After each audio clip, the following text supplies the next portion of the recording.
Hello everyone, welcome to back my channel. This is Pridwm collection. Dayo ang monisyo topic ni bukan arna jero. Ise paltu kada bukan anga.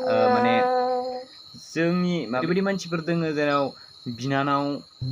बिनानावनि लोगोफोरखौबो नायखुमाग्रा सेंग्राफोर दोङो आरोना बैसोर सेंग्राफोरखौ आं फंनैसो खोथा बुंनो सानदों। नोंसोरो मानो बिदि नायखुमाबाय थायो? नोंसोर बिनानावजों नायखुमादों, बिनानावजों लोगो जानायखौ नायखुमानो मोना, मिथिबाय? मानो होनना बुङोबा बै बिनानावजों नोंनि बिनानावजों लोगो जानाय माने बे नोंनिनो बिनानाव। बैफोरखौ जोंसो नायनांगौ। जोंफोरबायदिया ओरैबायदि सिंगेल जाना दोङो आरोना सासेबो पटायना लानो हायि मानसिफोरासो नै बेबायदिखौ नायनांगौ आरोना। बेनिखायनो बैफोरखौ नायनाङा, जोंनि थाखाय हेगारना हो, जों नायगोन, जों लागोन आरोना। वाह क्या सीन है। ओरैबायदि सुटिया लोगोफोरबो दंबावो दे।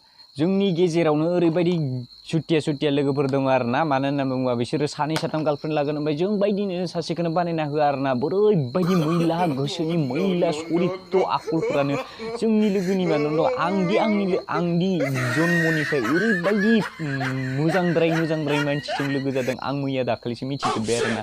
मानो होनना बुङोबा गार्लफ्रेन्ड सासे बानायना हो होनबाबो गार्लफ्रेन्ड सासेखौनो बानायना होनो हाया आरोना। बिसोरो ओरै नांगौबा गोसो सानै लागोन, आदैयाव जोनाय लागोन आरोना। बिसोर होमबाबो आंनो सासेखौनो बानायनो हाया। बायबायदि सुटिया लोगोखौ आं ओरैबायदि रागा जोंबाय।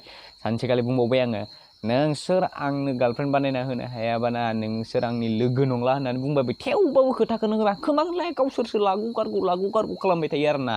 बेबायदि रावदोंबो नायसनजाथारिखायनो जोङो बुरैखौसो नायोलै। बे हाबा जाखानाय गथ' सासे थानाय सासे मोननायखौसो नायनो गोनां जायो। जेब्ला बिसोरो प्राइभेट स्कुलफोराव गथ'फोर दिनफैनायाव नैबेयाव थानांगौ, नोंसोर टाइम बाय टाइम थांनांगौ ना। ओरै लाइन मोजां फैगोन आरोना। बैसोरखौसो नायनो थांनो गोनां जायोलै।